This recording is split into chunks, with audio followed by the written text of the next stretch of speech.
Hello everybody, welcome back to another League of Legends beginner guide, and today we're going to be talking about the Chain Warden Thresh. Now Thresh is one of my favourite supports simply because how much of a lane bully he is, how much utility he has. He can engage in fights and he can also save pretty much anyone in the team at any given moment. So we're going to be talking about him today. So as with all of the other beginner guides so far, I like to talk about the pros and cons before we actually get into any of the gameplay. So first of all, the pros for Thresh is he's very tanky in mid to late game, which as we know in the current meta is very important to have as many tanks in your team as possible. So he can't really be assassinated when it comes to mid to late game, which means that he is good at giving a lot of peel for his ADC and team fights and brings a lot of CC, which can mean when he can engage on any high priority target in a team fight, which even if you're losing the game can lead to an easily won team fight. Also another pro is in lane he's very strong lane bully, and this is because of his passive on his flay, which gives him extra magic damage, which means when you auto attack the enemies in lane you can do quite a bit of damage over a given period of time. Now Thresh is quite a mechanical champion. If you want to play Thresh you have to have good mechanics, so he's very skill shot reliant. If you miss a hook and a flay you're virtually given up with Thresh. He does need to hit a lot of his abilities for him to work, but if you're mechanically good, Thresh is very good champion to use. He does take a lot of practice to master. It takes a while to get the hook's pretty easy, very similar to Nautilus and Blitzes. It doesn't take too long to master that. The flay takes a little bit of getting used to, knowing which direction to do it in, and it is very easily missed, which you will see quite often. And just knowing particular scenarios when you need to use your ultimate, knowing your positioning of how to use your lantern to rearrange people in team fights, all things like that come with just experience of playing the champion. And as you can see there, the final con of Thresh is he has no sustain in lane. So when you're playing someone such as Alistair or Sona, if you do get poked down, it's very difficult to stay in lane. But when you're playing people such as Sona, one hook on Sona can lead to you basically blowing up because it's so squishy. But I'd say Alistair's a lot more difficult as he is quite a bit more tankier. Now moving on to the build guide, Thresh as a support, his build guide does vary quite a bit. For example, if the enemy has a lot of CC, then you might go for Mikhails. If they have a lot of attack damage, you might go for Frozen Heart and Randuin's. If they have a lot of AP, Banshee's Veil, Spirit Visage. If you want side lane control, you might go for Banner of Command. So Thresh does vary a lot, but this is a good, I'd say, final build guide for Thresh. I always play Relic with Thresh because that seems to work the best for him. It gives you a tiny bit of sustain in lane, good way of making money. When you start off, make sure that you start with a warding trinket, not the red trinket, but when you buy Sightstone, that is when you change over your trinket, and try and upgrade your red trinket as quickly as possible. It's important as a support that you lay down a lot of wards, but you also clear a lot of wards as well. I also go Ignite as my summoners. I think it gives you, as I said, Thresh is a very big lane bully, a lot of kill potential, and that Ignite just helps you guarantee you're going to get the kill. It can lead to a bit of kill stealing if your ADC doesn't get that last hit, but that's not too much to worry about. You can go Exhaust, is also a very good option, but that just comes down to personal opinion, I'd say.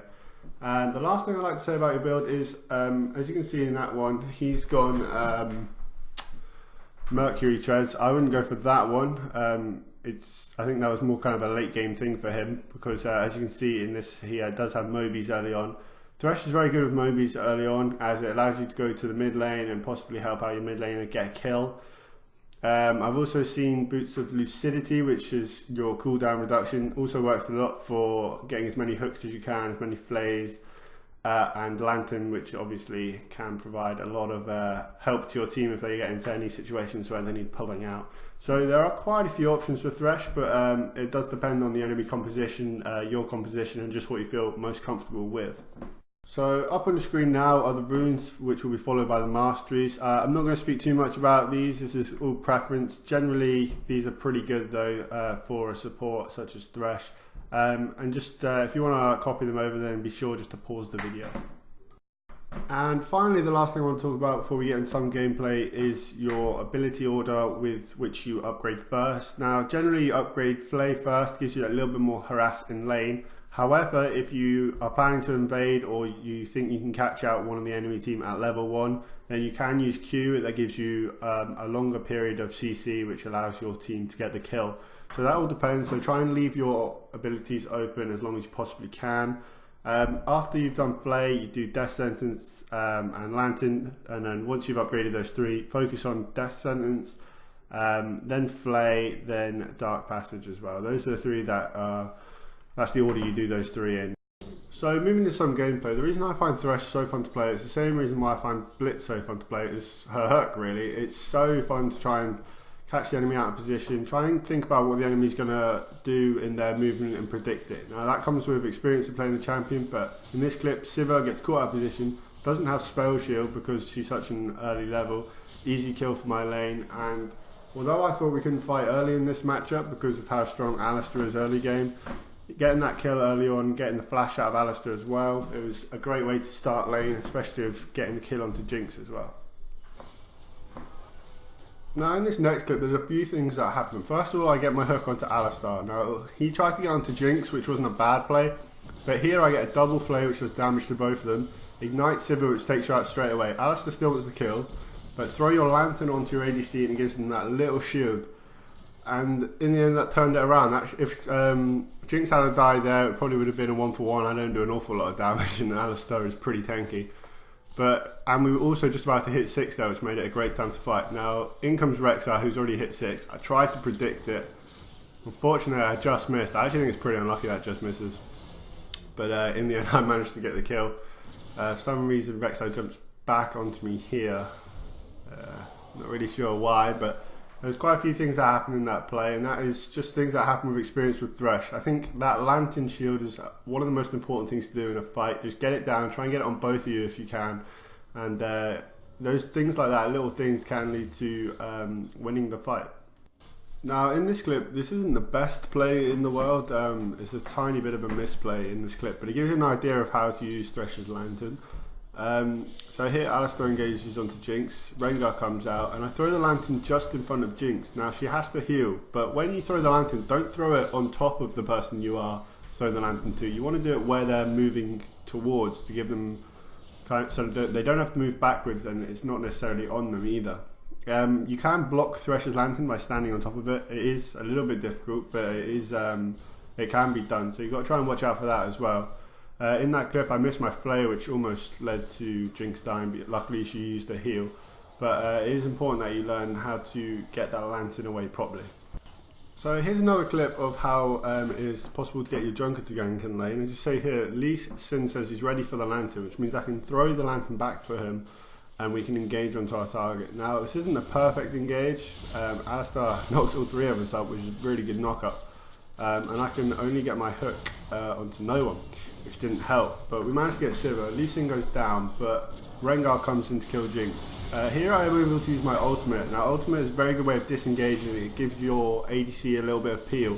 So he's able to, in the end, pick up a triple kill, which, although if we had played it properly, we probably could have at least gone 3-for-1. Getting a triple kill into Jinx was really important there. But the ultimate, as you see there, was good disengage. It slows the enemy down significantly so they can't get to your ADC. And that is a really good way of sometimes just disengaging from a team fight completely and getting out of there. But even in small skirmishes like that, it is a really useful tool. Now it's pretty well known that Thresh's Lantern can get enemies completely out of a dangerous situation where they're almost about to die. But you can also rearrange your high priority targets in a team fight. So here Kat was in a bit of danger. Now I don't necessarily take her out of a kill, but it brings her back into the team, allows her cooldowns to come back into it, and we pick up a few more kills. So it's important that, you know, even in big team fights where you don't necessarily think your Lantern should be moving opponents as much, it's important that you do. And as I said before, it's important to predict your enemy movement. So here I flash in and I predict Riven moving in that direction. It is a little bit lucky, and it does come with a little bit of knowledge and also a bit of luck. It's a lot of misplays there, but eventually we do get the kill. But it is important that when you're using the hook, try and predict what your enemy is going to do. And coming with that comes with champion knowledge. So we know Riven's highly mobile. We know ADCs such as Lucian, Vayne, they can tumble or dash out of your hooks. So if you can predict that, it can lead to very nice looking kills. Now another thing to know about Thresh's hook is you can pull an enemy team member into your turret range, get turret aggro on top of them. So as you see there, good hook on Syra, and it led to a pretty easy kill in the end. And another thing with that is they can't really then engage on you because they are under the tower, so it gives you a little bit of protection as well. And who would know, even Thresh can get a few kills in a game. Now when you're playing with Thresh, don't be afraid to fight when you're under your own turret. In this lane we were struggling, but as you see here, Annie goes into flash, they're both flashing, trying to kill, but I managed to get Ashe under turret aggro and it turns the fight around completely. Now Thresh and Jinx have a lot of synergy. If you're playing Thresh and you manage to get hooked, Jinx will then put her traps down and you can actually flay the enemy team onto the chompers, which can leave them stunned for quite a while, which gives you a lot of chain CC, which can lead to quite a few kills. Thresh also does have a combination play. If you manage to land your hook onto someone you want to engage on, you can throw your lantern back whilst the hook is in play, and then you can go in, which pulls in your ADC, and it's quite a good way of getting an easy kill really. Ashe is just mispositioned there, and then Annie comes out, which leads to another pretty easy kill. That is a difficult combination to play, and when I said that Thresh is difficult to master, that combination particularly is one you have to get used to. And even then, if you can hook someone, you can flash backwards and throw your lantern, which gives you even more distance, and then timing it correctly as to when your ADC wants to grab the lantern and you need to go in on the hook. Getting all that timing right does take time, it is a skill, but once you've mastered it, it can lead to a lot of opportunities within the game. The final thing I want to say about Thresh's ultimate is it is such a good disengage tool. Now here, this isn't the best time to use Thresh's ultimate. I probably didn't need to use it, the enemy team weren't really chasing, but I popped down my ultimate there, and that would mean that they could never get through that pretty much. It would slow them down so much that our team would easily escape. I don't think they were actually going to engage, but it's just an example of how it can be used. And finally, the last thing I want to talk about Thresh's makeup, I suppose you could call it, is he has two passives in the game. He has one passive on his E, which is Flay, and as I said before, that gives more damage the longer you leave or an auto attack. So as you can see here, just above my death sentence, there is like a green clockwise thing, which then gets darker as you don't attack people, and eventually goes red. And when it goes red, you get extra magic damage, and this is why he's so good at harassing. So you want to try and use that to your advantage, so always keep an eye on that. And also when you, your other passive is Damnation, which allows you to collect souls throughout the game. Now this is probably one of the reasons why Thresh is so good at scaling into mid to late game, and because the more souls you gain, the more armor you get, and also the more damage you can give out, and that allows you to become a lot more tankier in mid to late game, not just with items, but the amount of souls that you collect. So that's pretty much all I have to say about Thresh. A couple of tips just for you to finish with. To get your ADC back into lane quicker, you can just chuck your lantern back and bring them into lane. Pretty well known, but if you didn't know it, it's a good way of getting your ADC back into lane quickly. Get a few extra CS and a little bit more lane pressure. Sometimes your ADC will be not really watching the game, and it is pretty annoying, but don't ever go at them. It never really works, trust me from experience. And my final tip, and the final thing that I'll say in this video completely, is that you can use your lantern to harvest souls. So do not get baited into collecting souls. Good players will know that you're about to pick up a soul, and they can then easily auto attack you for a little bit harass, or more importantly engage on you. So if you have an opportunity, say someone's clearing and wants to camp, you can't be bothered to get it, or you just want to collect souls safely, then be sure to chuck your lantern and collect those souls. And the other thing, actually, this is the very last thing to do with your lantern, is it can give you vision. So if you think someone's in a bush but you don't want to face check it, just chuck your lantern in there and it'll give you a good view of what's happening around.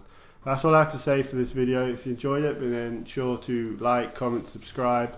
If you want any particular champion putting in next, then be sure to comment and I will try and make a video about that champion if I play it. If not, then I will make a video on another champion.